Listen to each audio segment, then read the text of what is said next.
Hello, good afternoon. This is Kazimir Kakelka from Macmillan Education, and I'd like to welcome everyone to this special live streaming event that's brought to you by Macmillan Education and Mondadori Education.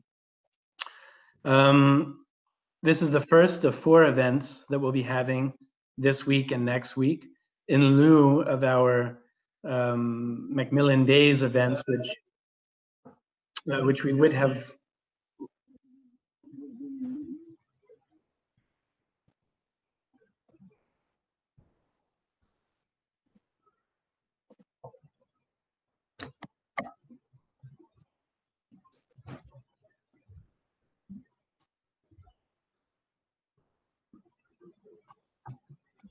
Oh, sorry about that. A bit of a technical problem. I was getting a bit of feedback.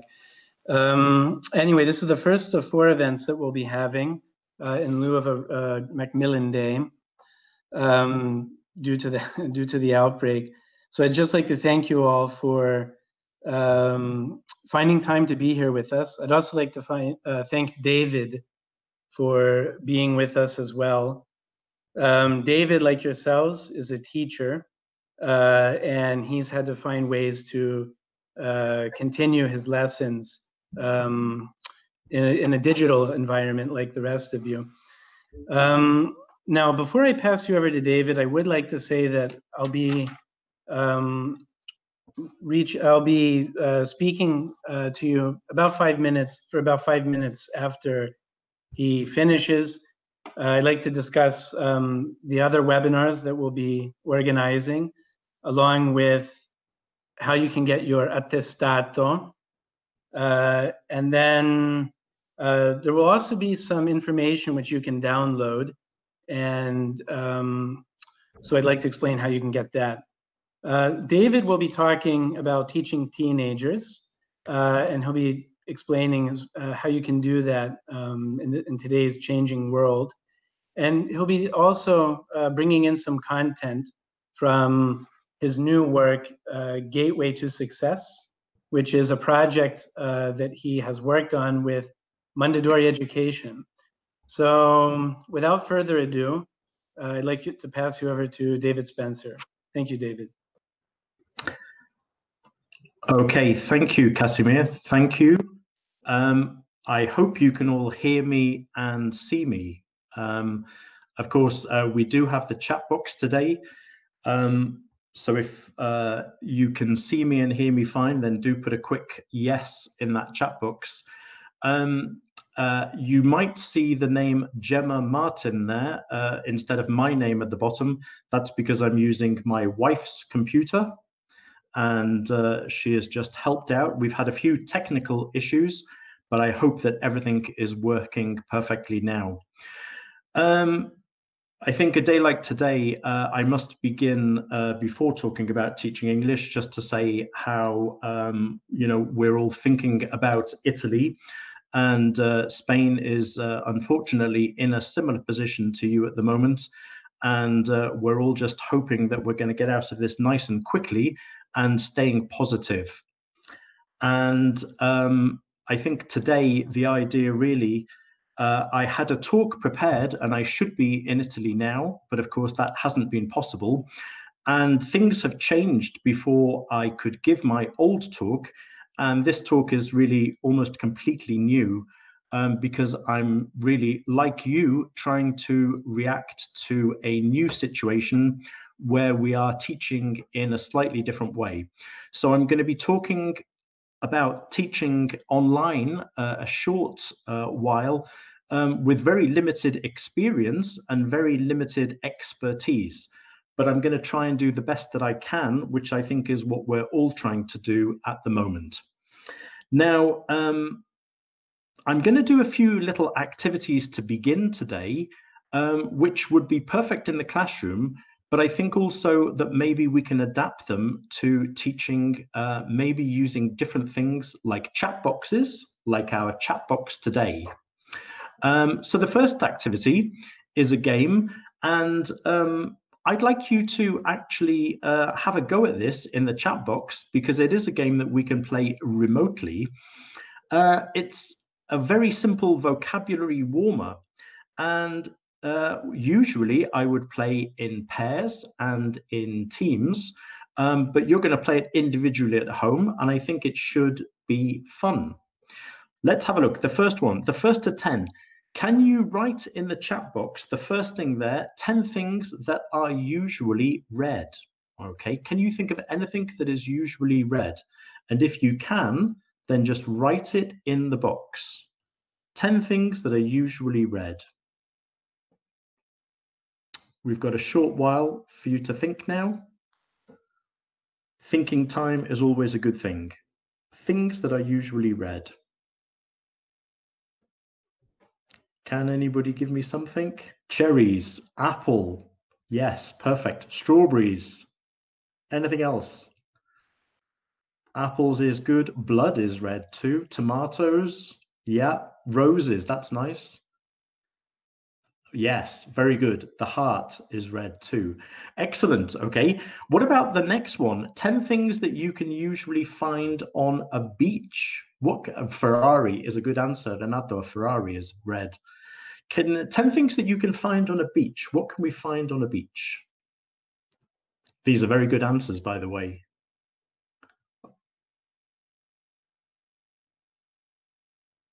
Okay, it's good that this is working. What can we, there's still lots of red things. Lipstick. Wine. Ah, no, that's a good one.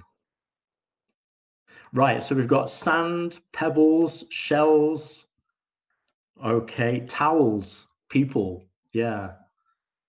Driftwood. Ooh, that's a good one. Okay, now this is a very simple vocabulary warmer that I think you can imagine using in a classroom. But of course, at the moment, we are not in the classroom. Our students are not in the classroom. But I've been doing a few little games like this on WhatsApp.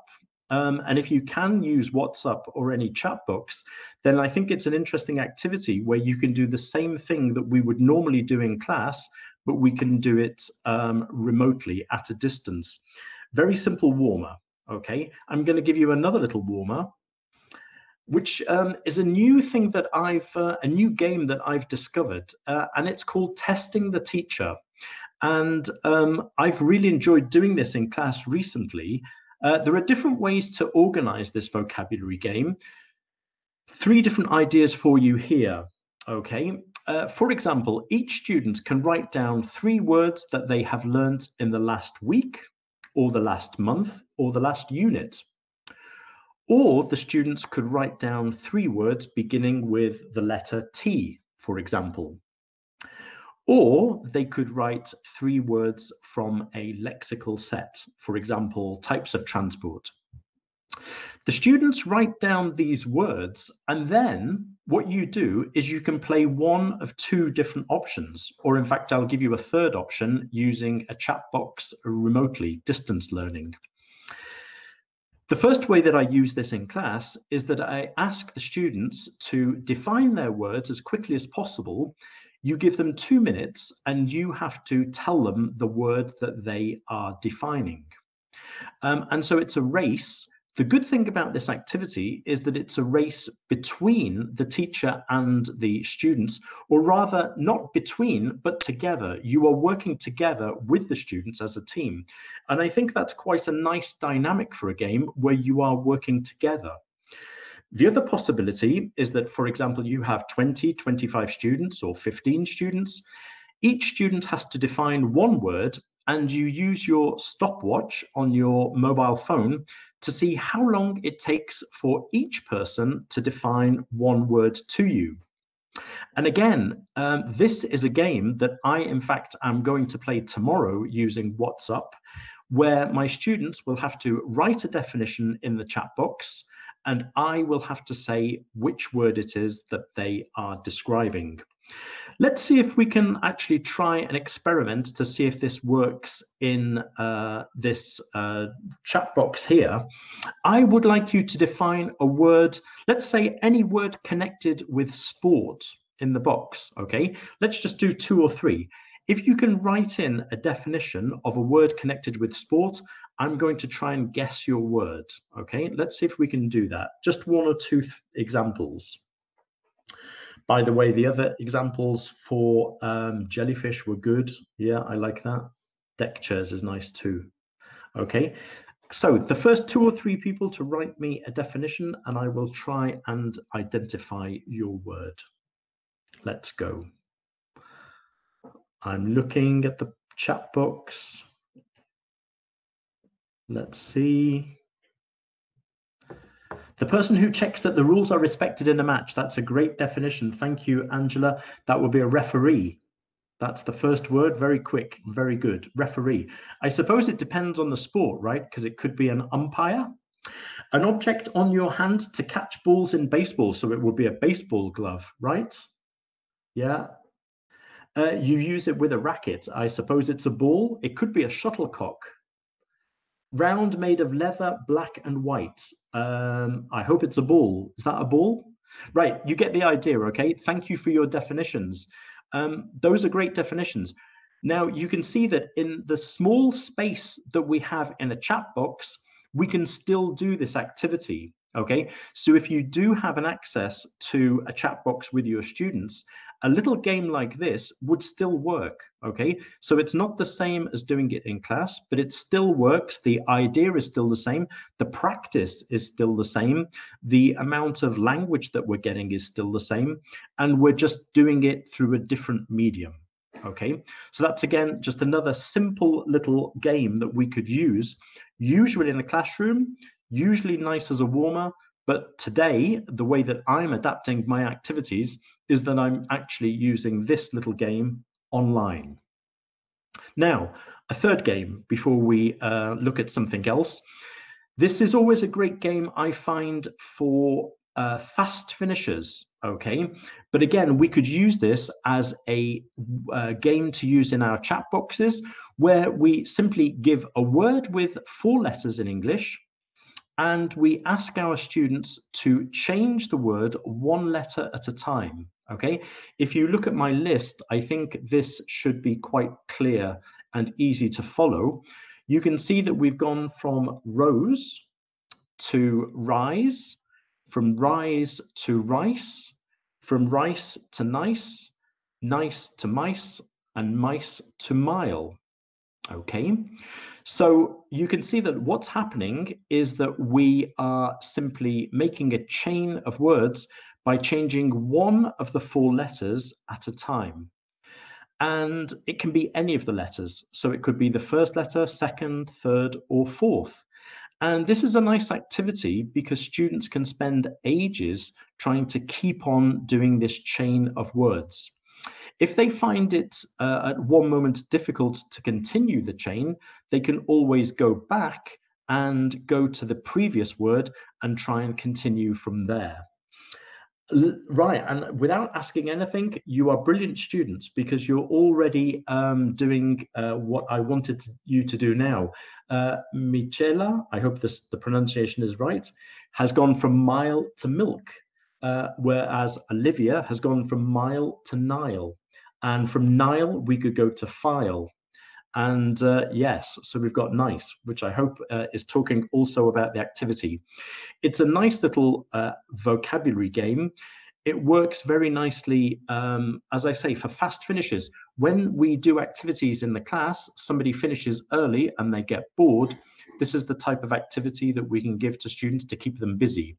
And right now, I think there are lots of these little games that I've used in different ways over many years that we can still even do using a chat box like we're doing now. And you've got lots of different activities, lots of different words. We've gone, look, Laura has got to mole, which is really nice too. File. Very simple activity, very addictive as a word game. Somebody has asked, I'm sure there will be a recording of this talk that you can watch again. Also, one thing that I didn't mention is that you will be able to download 2 handouts which are full of activities and games like this, most of which are for the classroom, but which I think with a little bit of imagination, you should be able to adapt also for these difficult times of working online together with a chat box or whatever you have to work with. By the way, it is nice that I can see people saying hello to one another. And isn't this amazing that today, although each of us, we're all in our own homes, we can all join together and help each other and share some ideas, and even just to say hello, which is something that is great to see, that we're all connected, even though we are all right now in different places. Okay, let's have a look then. I wanted to talk very briefly about my situation, because I imagine it might be a little bit similar to your situation today. Like I say, today I should be in Italy. I can't remember if today I was in, should be in Naples or Turin, or I can't remember where. And my talk would have been very different from what it is today, because I think all of our situations have changed. And of course, we don't quite know how long we will be in this situation. So I thought that it would be much more useful for me to simply share some ideas for teaching online. And when I come back to Italy next time, which I hope is soon, then maybe we can talk about classroom activities. But today I wanted to explain some of the things that I'm doing. I am probably very similar to you. I am teaching in, right, I should be in Milan today. Thank you, Eleonora. No, Paola. I should be able to contact my students basically in 3 ways. I have a very simple platform where I can set work and where I can download files. I also have a chat possibility using WhatsApp, and I also have email with a special email address where I can contact my students. And I think, I don't know, maybe in the chat box today you can explain if that is similar to your situation or not. I know that some people are probably or possibly teaching live classes online, a little bit like what we are doing together today with your students. I am not able to do that at the moment, okay? All I have at the moment is, as I say, a platform to download material and to set work, a chat possibility via WhatsApp, and email with my students. And what I wanted to do was to share some of the things that I have discovered in just a week, things that work for me and things that I have realized are important to try to do working in this way.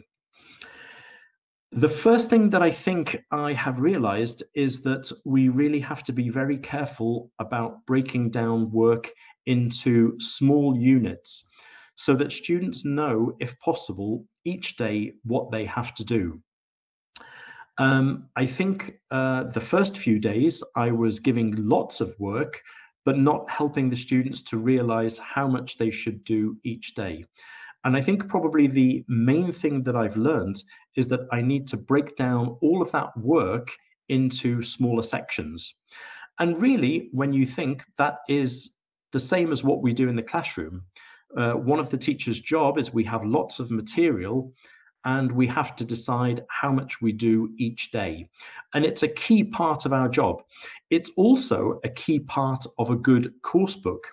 And when I wrote Gateway to Success, the idea is to break all of the work down into small sections that students can do and feel successful about doing. And I think even today in my school, today we're getting messages saying that some of the parents are very confused and the children are very confused because they don't know what they have to do Tuesday, Wednesday, Thursday. And I think when you have lots of too much work, then it makes it very difficult for everybody to manage. So I think we need to cut down and to keep as big a control as possible of the work in general. One thing that I find interesting at the moment is even on the internet, there are lots and lots and lots of activities, lots of material, lots of ideas. The problem even for us as teachers is to decide how we manage such an enormous amount of information. So I think the problem at the moment is not that we don't have information or work to do, it's that we probably have too much and that we need to break things down into smaller components. So that for me is the biggest tip I think that I can share with you today. Connected to that, I think it's also important for us not to give too much work. I think we need to ration our work and not to overload students. I think now is a moment when students have a lot of work to do at the same time.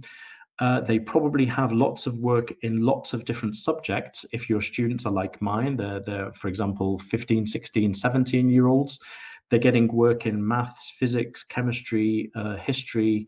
And I think we are all very enthusiastic teachers, so we all want to give lots of work. But I think that, as I said with my first tip, we need to limit that amount of work. And I think we need to break it down into small sections. We have time to do this little by little.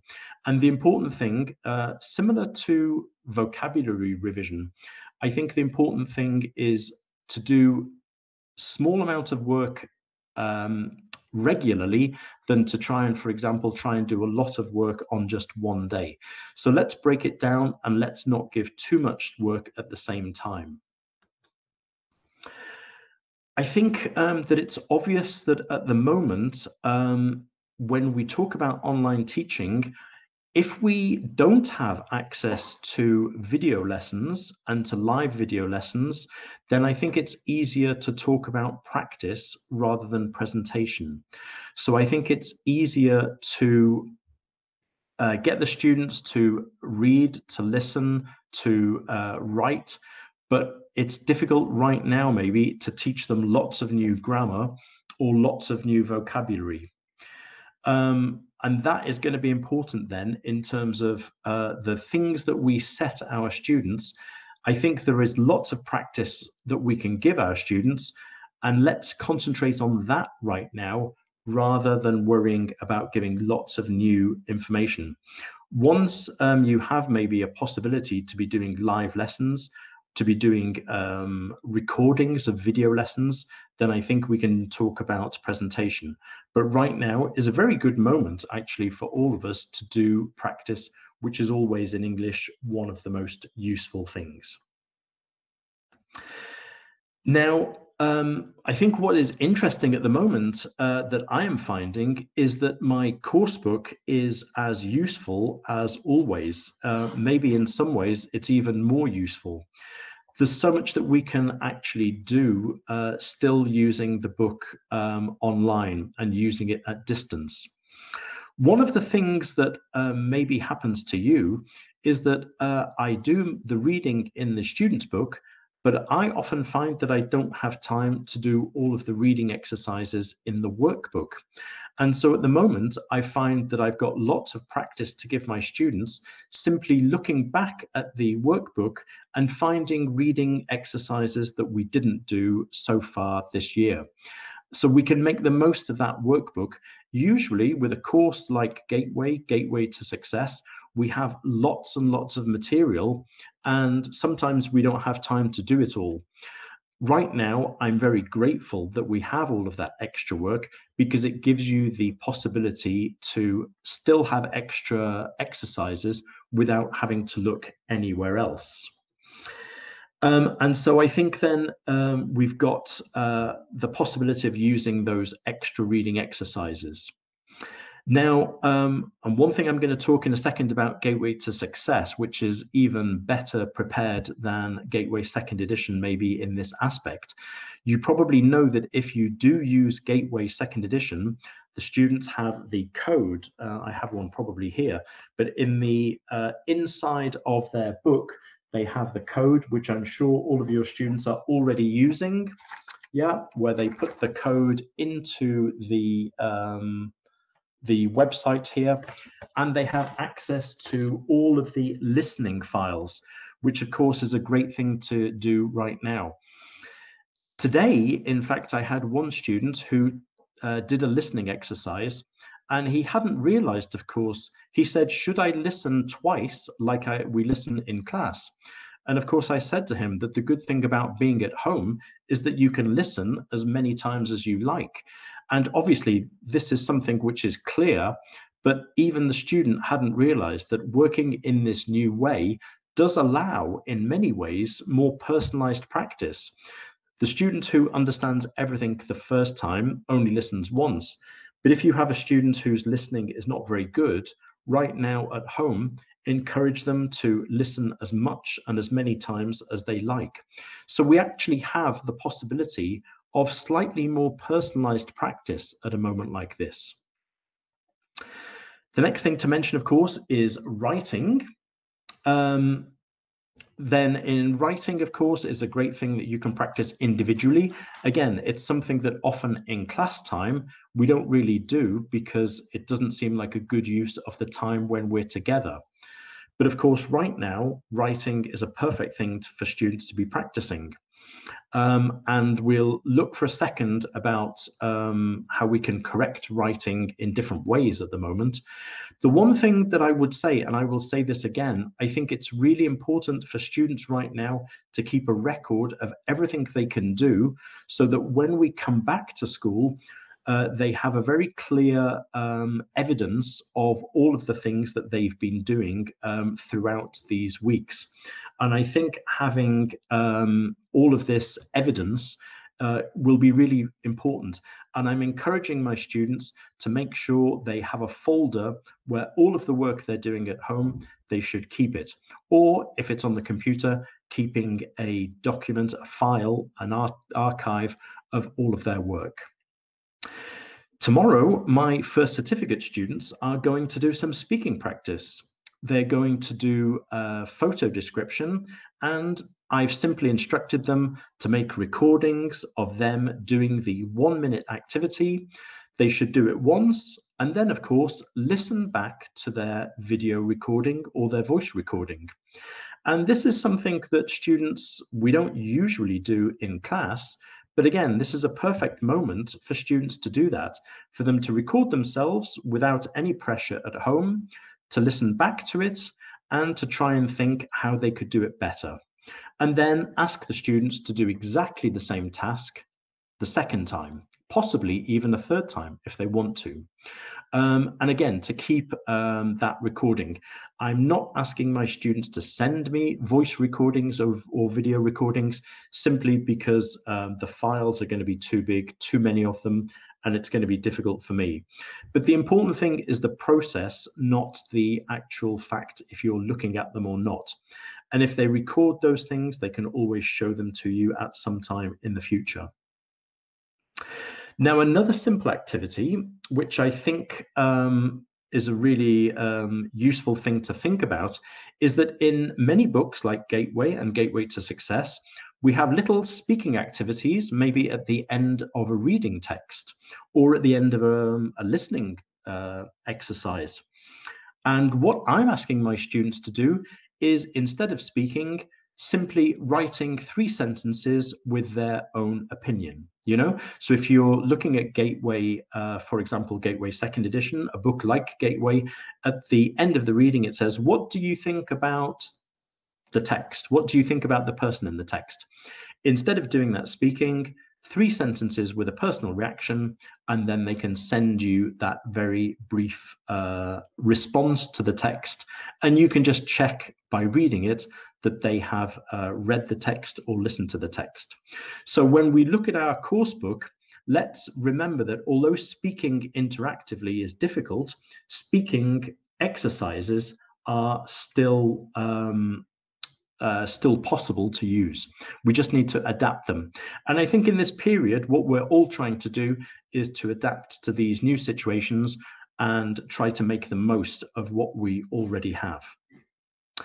Obviously, in terms of grammar and vocabulary, There are usually lots of practice activities that we can give from our students' book, from our workbook.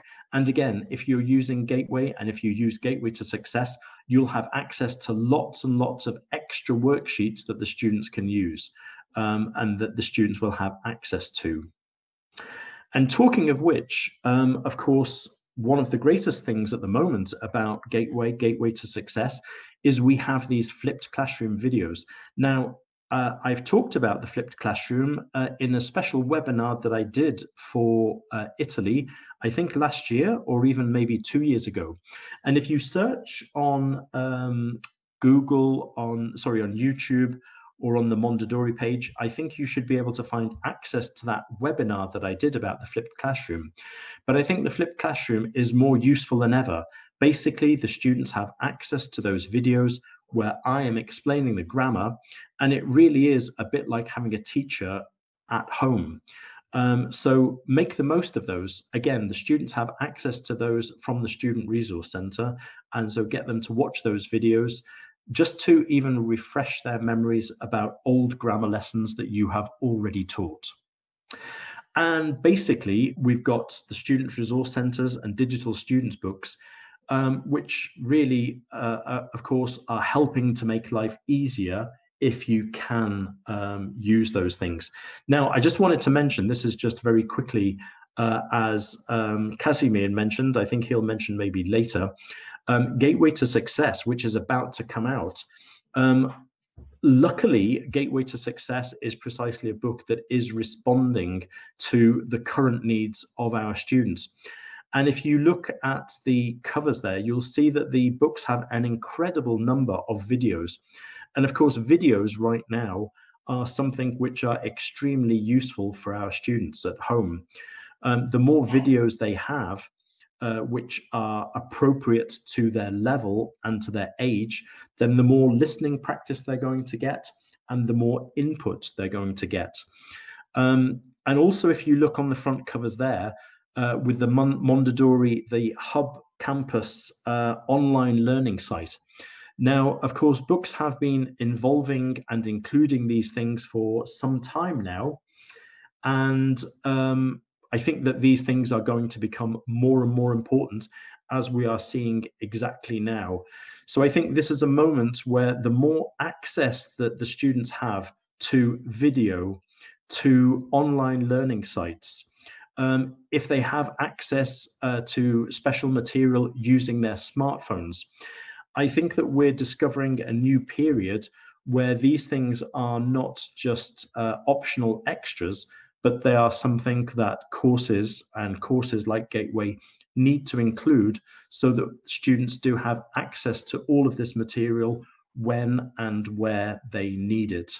So do check out those books, which I'm sure your Mondadori representatives can get to you to look at. And as I say, I think we'll be looking at different ways of helping the students to access more material through things like all of these medium, such as video, and also through learning sites.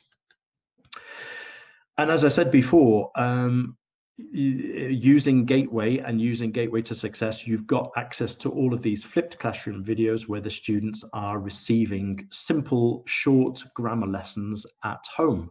And usually, if you've seen these videos, or that you'll see that some of these things are for students to be able to have a little laugh at the end too.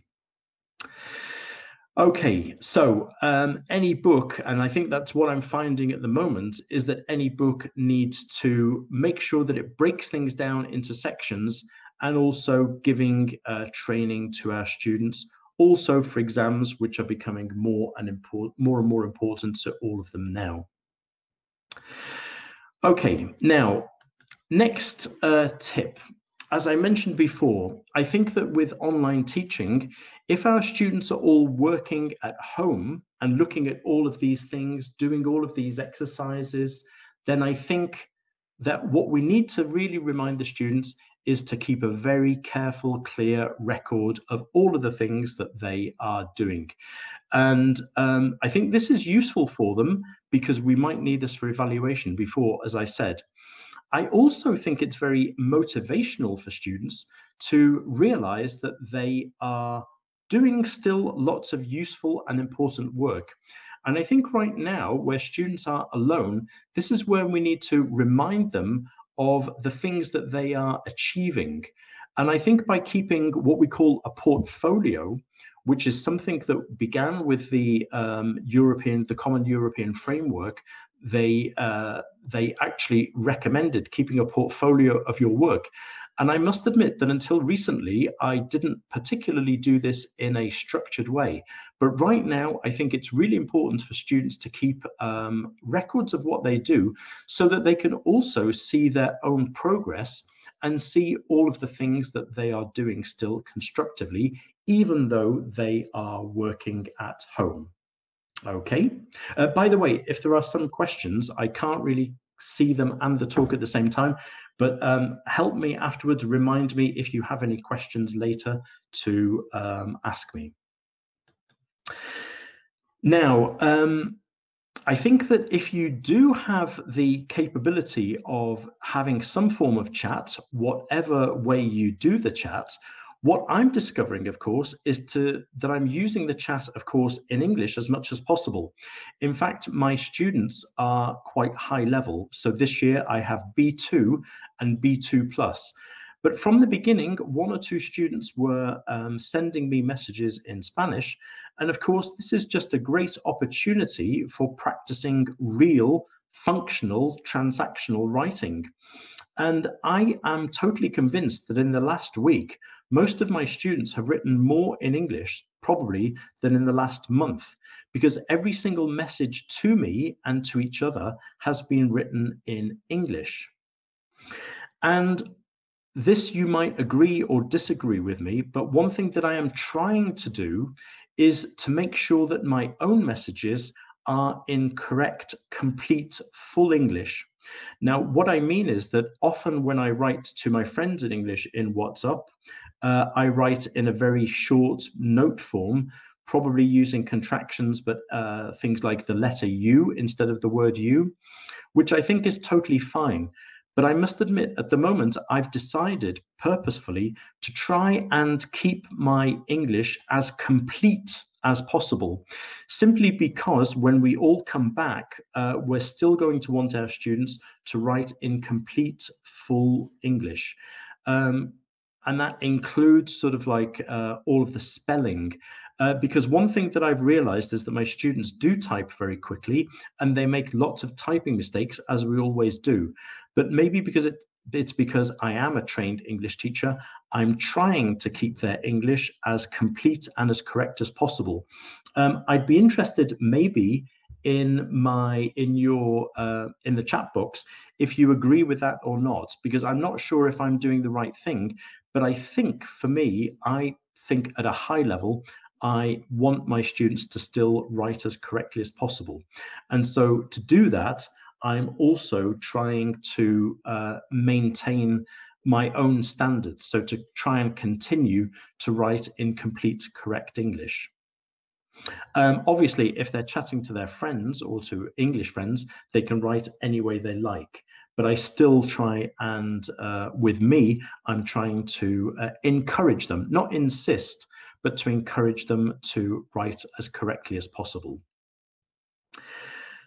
That's nice. I think I can see a couple of people agreeing. That's nice. As I say, I'm not sure if that's right or not. And obviously, I am accepting incorrect English, but I'm trying to make sure my own English is more or less the same way that I would write in a book. Meanwhile, of course, if you are in the chat box, I'm trying to always exaggerate, if you like, a little bit the positive upbeat side so that we're all feeling good at the moment. And so I think if you're trying to decide between one side and the other, then obviously trying to be as positive as you can, I think can help. I'm trying to use their names as much as possible in my replies so that they realize that I am replying to them individually. And I think that that's always useful in the classroom. And I think it's even more useful maybe than always.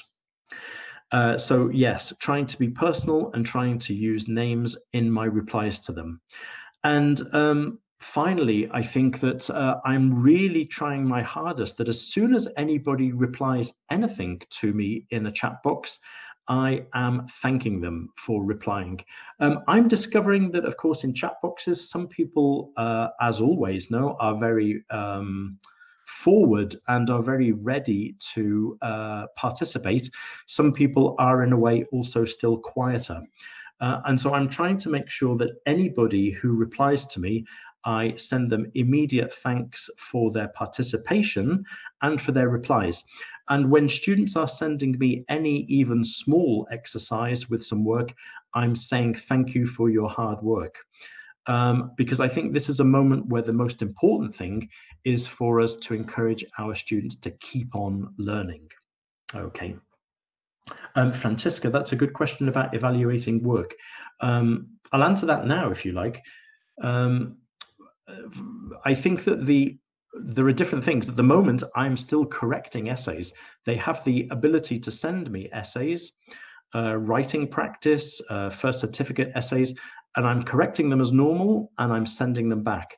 Actually, maybe I have, wait, I'm going to answer your question again in a second because I have some information, I think, about correcting Word documents. Let me continue and I'll try and talk about evaluation if I haven't forgotten. Okay. Yes, Jessica using a WhatsApp group for every single class. That's what I have at the moment. Yes. Yeah. Okay, let's have a look. Yes, this is connected with Francesca's question about evaluation. I started by getting students to send me photos of handwritten work. And of course, it became a nightmare because I had to scan the documents, print the documents, correct it as always with red pen, scan it again and send it back. And it's just too long. So now all of my students are writing Word documents. I am warning them to be very careful about typing mistakes because I think students write very quickly on the keyboard, and I'm never sure at the moment if their mistake is a spelling mistake or if the mistake is simply a typing mistake. So I'm trying to encourage them to type carefully and more than ever to check their work before they send it to me.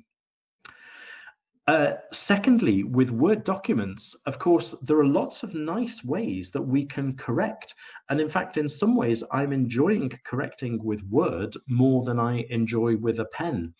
Of course, you can highlight mistakes like with yellow fluorescent highlighting. You can simply add words in red. You can insert comments and those comment boxes, with Word, you simply insert a comment. And of course, those are great for asking questions, for making suggestions, and also just for immediately, directly giving the correction to the students. So Word is interestingly an easy way for us to continue correcting students' work and evaluating it.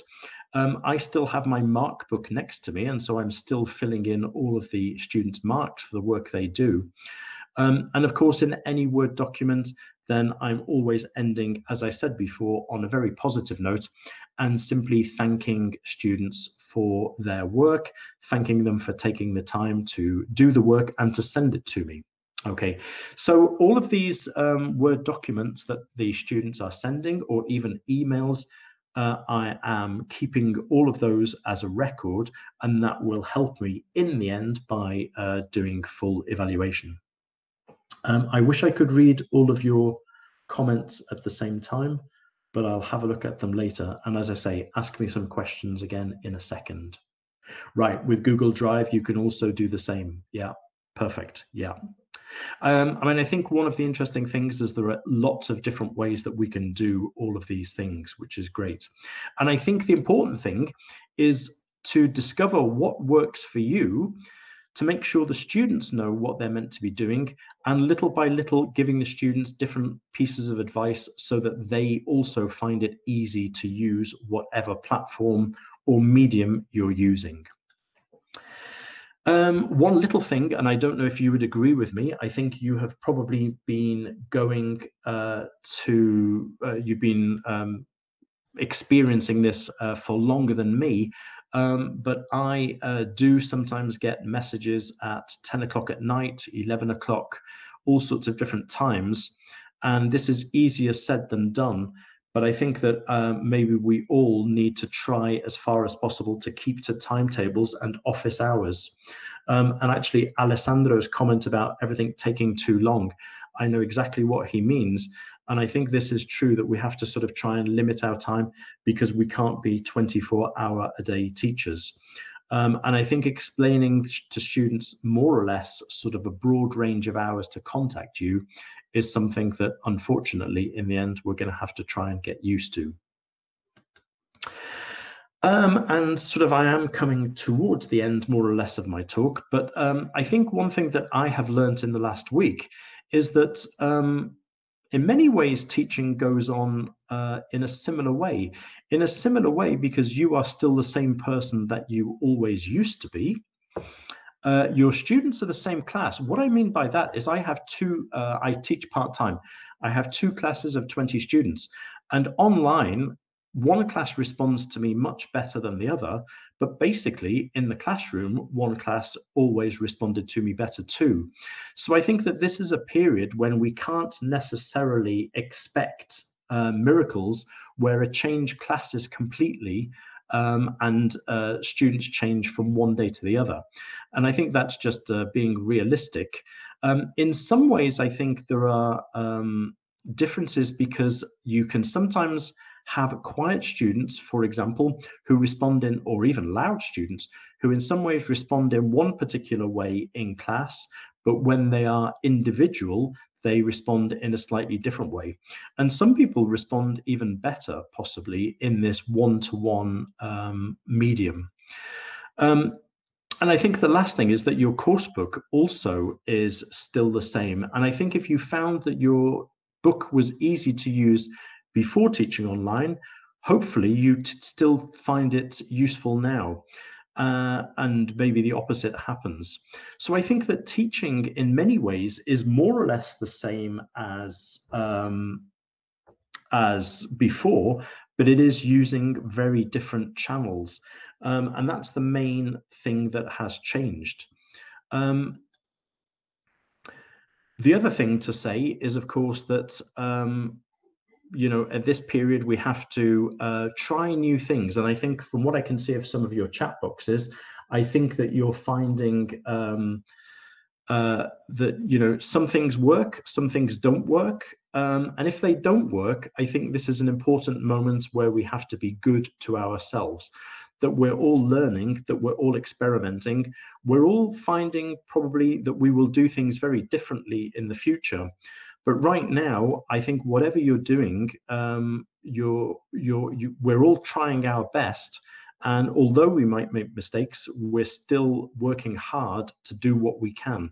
And so I think it's a moment where we have to be good to ourselves, as it were. I wish I could read all your comments. Please bring some questions back to me in a second when I can look at your chat box, okay? Now, one of the experiments that I'm going to do is tomorrow I'm going to have a games day, okay? And I've told them already that we're going to have this games day at a particular time. I want them all to connect live at the same time at 10:30. I don't know if this will be a disaster. I don't know if this will work or not, but I'm going to try my best. And if it doesn't work, then that's a shame, but I tried my best. One game that I have played already online, in fact, it was the first thing I did with my students when we stopped going to school, is I gave them 10 words to revise. I gave them 10 words that we studied this year. This is a high-level class, okay? B2 plus level, okay? Advanced level. And I gave them 10 words, and I asked them to send me a sentence or a mini story with as many of these words as possible. And if the story was silly, then great. Now, here are the 10 words, okay? And if you use Gateway B2 Plus, you might recognize these words because many of them appear in Gateway B2 Plus. I gave these words and I asked the students to make a mini story. And I'm going to share a mini story which is very topical. I know that the whole world at the moment is very obsessed quite naturally with toilet paper. This is a 17-year-old student who wrote this story. And have a look at this, please, okay? If you want to have a quick read, because I think it's very funny, very imaginative, and very clever, because they managed to include the 10 words. You'll notice that there are mistakes in this story, some spelling mistakes, some grammar mistakes, but at the moment, that really is not my the thing that I'm so obsessed with. But I gave this story 10 out of 10 for imagination and to be a little bit funny, okay? So, of course, you can change this activity for any level, where you, if the students are only B1 level, then the words are maybe whatever, train, driver, yacht, whatever the words are. It's still quite fun. Mix the words, have a look at your course book, choose 10 words that you did recently. I actually got students from about 15 out of 20 students. And some of them were very funny, some of them were very nice. One thing that I probably have discovered is that when I'm giving exercises to do, the students themselves are talking about what's happening in the world. And I'm not asking them to, and I'm not asking them not to. But I find it very interesting that the students are often talking about the things that are happening in their homes at the moment, some of the typical things that are happening in the world right now. But I quite liked that story, okay? That was quite a funny story. I liked the way that the whole story was quite imaginative, but linked together. Quite a nice sense of humor. Yes, the message of the story is to keep loo rolls at home. I shouldn't say this, okay? This is very bad. But apparently in the UK at the moment, instead of bitcoins, people are talking about butt coins. And I think you know that butt coins is toilet paper, okay? I suppose we have to maintain a sense of humor, right? Okay, to come to an end in my talk, this is something that I was planning to do face-to-face. I was going to analyze the things that are essential in a great teacher of teenagers. And I was going to remove this from my talk, but then I wondered, is this still relevant now when we are all teaching online? And that's what I want you to tell me, okay? Can we still do these things online? So I want you to tell me what you think, okay? This was from a Guardian article, which was asking students from a school, a normal school in London, from not a very good area of London, and they asked all the students, what makes a great teacher? And these are some of the things that the students said, okay? Good teachers are enthusiastic and supportive. So my question for you is, do you think that good teachers can still be enthusiastic and supportive online? That's my question for you. What do you think?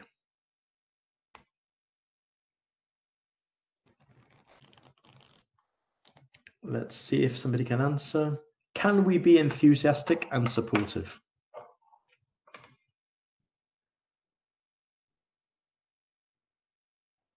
Yes, says Renato straight away. Of course, we must be.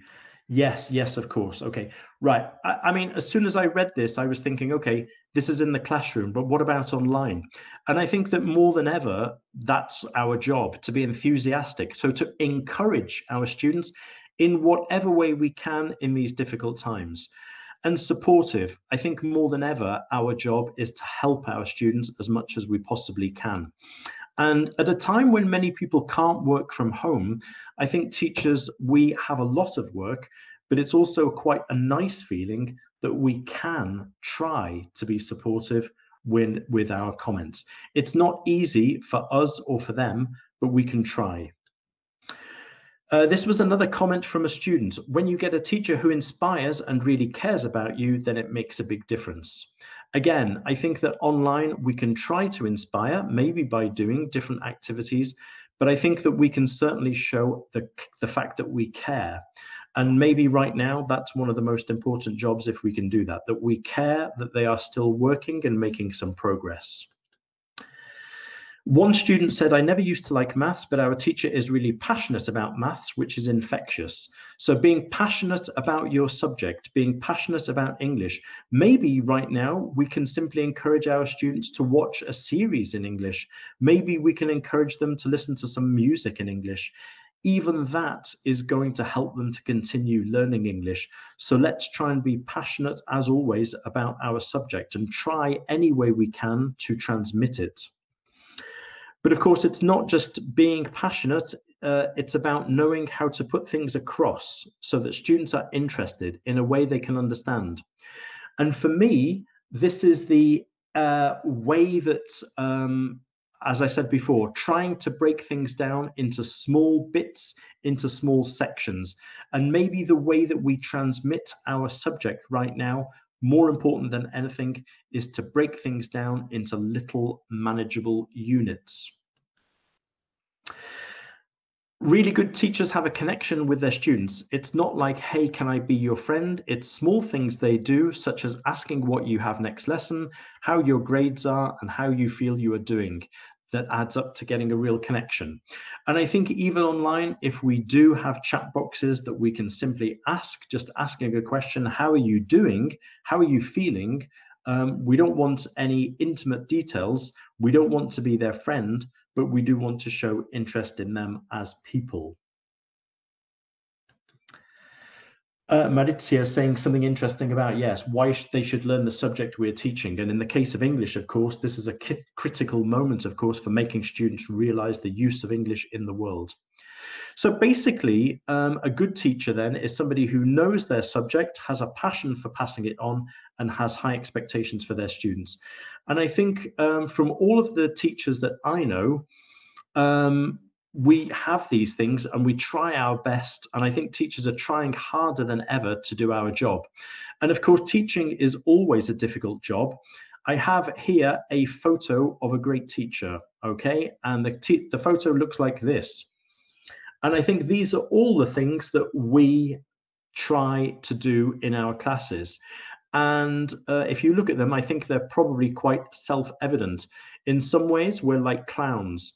In some ways, we have to be calm like yoga teachers. In some ways, we have to plan carefully like architects. Often we have to be like referees or police officers, because we have to set rules and to try and make sure students follow those rules. We have to be positive and happy. We need to be caring. We need to be creative. And of course, we need to be clever like Einstein. And I think that's why teaching has always been a difficult job and always will be a difficult job. It's a complex job because one person has to be all of these different things. And since I created this slide, I've added some other things. We also need to be experts in social media, like Mark Zuckerberg there. And of course, the latest picture to add on is we all have to be experts at working from home. Not experts, but we have to try to learn, okay? And all of these things are part of our jobs as teachers. And I think that it's very difficult to be good at everything. And if you're still not an expert in teaching at a distance online, then I am the same as you. I'm not an expert. I'm not doing it like an expert, but I'm learning as I go along. Okay. And I think the only thing we can do right now is to try to do the best that we can, any way we can. And I hope you agree with me there. Now, I think we're coming to the end, just the end of an hour. And I'm going to switch straight to the end of my talk. I've been to Italy 6 times. This was going to be my 7th trip. I'm really looking forward to the next time that I do come and visit in Italy. I hope lots of you who are here online will be joining me at some stage in the future. in such beautiful places. I've got lots of friends in Italy. As I say, I think Italy and Spain have more in common now than we ever used to have before. We're going to look forward to better times. We're going to get stronger. We're going to get through this. We're going to win. I hear that the numbers today in Italy are gradually getting better. Not like in Spain yet, but gradually we're getting there. I think that some of you already know about the Macmillan Gateway Facebook page. If you don't, please join me there, because we have a community of almost 8,000 teachers from around the world. There are links there to some special new online distance material from Macmillan that you can find. There are links to lots of different things. There is also a worksheet with 2 pages with some of the ideas from today written down in some detail. You can see those immediately and click onto them. Maybe in the next day or 2, I'm going to try and make a special video message for all of our students. Once I have that ready, I will make that available on the Macmillan Gateway page, and you should be able to share that with your school or with your students. I've tried my best to share some ideas with you today. This talk was prepared quite quickly at the last minute because I wanted to adapt to different times. I think, like you, we're all trying to do our best. I hope this talk was useful for a lot of you. I hope you found some things useful. I hope you enjoyed being in contact with all of your colleagues. Loredana, we have to be perfect. Yeah, that's difficult, yeah, but we try to be perfect. Like I say, I don't know if I've done a good talk today or not, but I do feel happy that I was able to share an hour with you today. I don't know if there are any special questions that somebody does have.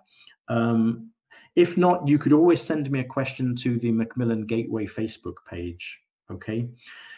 Definitely, thank you, Anna. Stay strong, stay positive, stay safe, stay at home, and your students too. Thank you for your kind words, everybody. Thank you. Thanks a lot. If anybody does have a question, I promise you that I was not avoiding your question. It's been quite a busy hour, but please, please, please do contact me through that Facebook page if you like. I always answer everything personally, and it would be lovely to stay in touch. Thank you very much. Yeah, Rita, just be yourself. Well, exactly. Yeah, that's what we all need to do. I believe Casimir would like to maybe just say goodbye to you. Is that right, Casimir? Hi, David. Yes, that's right. I'd like to say, first off, I'd like to thank you for this hour. It's been wonderful, as always. And I'd also like to let teachers know that we'll be having 3 other events in the coming days. The next one will be on Thursday with Josefina Ares. That will be on problems we face with speaking activities. The next one after that will be on Tuesday, the 31st of March. That's next week, with one of our trainers, Teresa. And that's how to bring global citizenship into the ELT classroom. And then finally, next Thursday, so in about 10 days' time, we'll have a final live streaming event with Richard Twigg, and that will be on making grammar lexical. So we'd be very excited if you could join us for those as well. I would like to mention that David's book, Gateway to Success, there will be sample content available on Mondadori Education's website. You just have to go to mondadorieducation.it, and there's a Macmillan Education link there, which you can follow, and you can get sample content of Gateway. The last thing I'd like to mention before I let everyone go is that we will have your attestato available in about a week's time, perhaps a little bit before that, but it might take a few days to get it out. And it will be available on the Mondadori Education website. So if you just go to www.mondadorieducation.it/attestati, it will be there for you to take, and then that'll be yours. So that's about all for now. And I hope to see you on Thursday. David, thanks again. I can't thank you enough for helping us through this. Thank you very much. Thank you. Thank you. Yep. And yeah, stay safe, everybody. Yeah, you too. Bye. Thank you.